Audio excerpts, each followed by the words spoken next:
Welcome back. It's Dogs Y once again. Been awful busy. I got one of these mini splits installed in the shop, and I am leaving the central unit. You can see that behind me.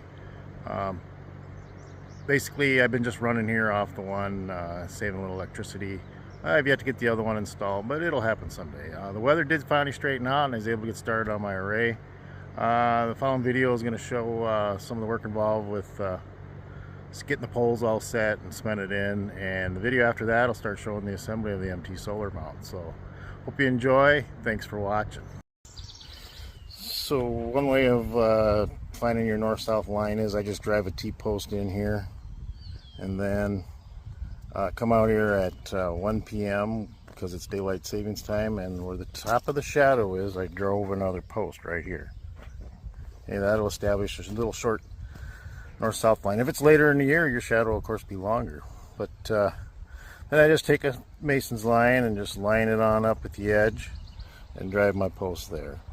From that, and I got it driven here, all you need to do then is just take and triangulate off of this post, and I got a post down here that's past the length of my array, and I can triangulate off of this post. I just use two tape measures. Do the same thing on the other end. That'll establish your east and west line. So the MT solar mount is comprised of 7.5 foot sections. So you're going to have a 7.5 foot section on each end and a 7.5 foot section in the middle. The two end ones are where your pivots are going to be, and those are where your poles need to be. So I have 7.5 feet in the middle and then 7.5 feet on each end, and then I need to split that 3.75 feet in the middle of each section. So basically that makes it a total of 15 feet. And I got my tape out here, and I've got it marked off. And 15 feet, just double checking and getting ready to set up the transit and shoot my grade here on my first hole. So I got a post drove in there 4 5/16 inches away from my thing. Now the reason for that is my poles are 8 5/8, and I want to split the difference. That way when I go to set my poles, I can just line up my string on the edge on both poles and I'll have it. Got my transit set up. I've shut the grade. I'm getting ready to drill a hole here soon. Get this first one done. I got to get some used tin around here, so I got something to pile the dirt on and stuff. I don't want to make a mess here on this because I already got this crushed rock already down, but as you can see, we're getting ready. I'm here by myself, so yeah, I put a longer post in so I can stick my stick on there and clamp it on there. So that's what I'm digging with here. It's a 30-inch bit. Just wigging around the hole, and I'm getting there done, and don't worry, it'll make 36. So I got one 2-foot extension, and then I have another 2-foot extension I drilled halfway, and so that gives me an extra foot, and that'll just get me to my 9.5 foot. I checked it out the other day, and I'm just using my Bobcat skid loader to run it. So we'll get started.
It's been about an hour and a half since I finished drilling here and moved all the spoil away and stuff, and I get water in here. I was surprised by how much clay was in this hole. There's a sand vein run through here, and I ran a test hole probably not even 40 feet away from here the other day, and that was all sand, and it is still bone dry. But you get this clay and you get a sand pocket in there, it'll collect water, and if you hit the edge of it, it'll settle in there. So yep, see there, you can see its sides falling in, but not a big deal.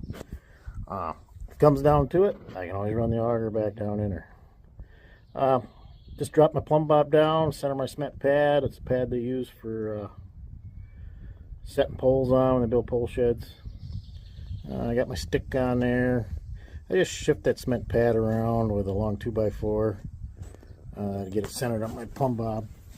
And I shot grade here with my stick, and I'm probably 3/4 of an inch high right now, and I'm not too worried because I'll heap it up anyway on the top, dome it, so it'll be fine. So tomorrow I'm drilling another hole. I guess we'll see how much water's in here in the morning. Might have to pump her later. So it's the next day. I got started yesterday, I don't know, 3 o'clock or something, or 4 when I first started drilling, you know, and I was done by 6. It takes about an hour, hour and a half to drill it if you take your time and make sure you knock the stuff off the sides. And so anyway, it's been raining here right now, and this is so far the spoil. I'd show you me drilling, but keeps raining, and I'm not leaving my camera out in the rain. So anyway, be back later. Yeah, this first hole, I ended up taking the cement pad out, cleaning the hole out, and then I had to pump some water out of it this morning. And put some washed rock in the bottom, and once I get my pole set, I'll put a little more washed rock in case I gotta pump it again tomorrow. So other hole set too, so she's ready to go. So I got the first pole up here. I got it plumb north-south, but I got it plumbing up east and west. Just bracing it up. I see I'm getting water in the hole again, so again I got this post set. I'll be able to put some water or a little bit of rock in the bottom so I can pump it out here tomorrow and on Monday morning. So I gotta get to work and get this straightened out. Well, it's Monday, and I got everything poured here today, so it's gonna cure here probably for a week. I got other work to do anyway, but so they're done. I got a single to do some other time, but I'll try and get these done first. A little grading after it cures, and start putting them out together. So later. Well, I got everything all stacked up here on pallets and ready to go. There's some excess here. I mean, there's extra parts to mount for the next one, but as you can see, I'm getting ready to go. So until then, catch some rays. We'll see you later.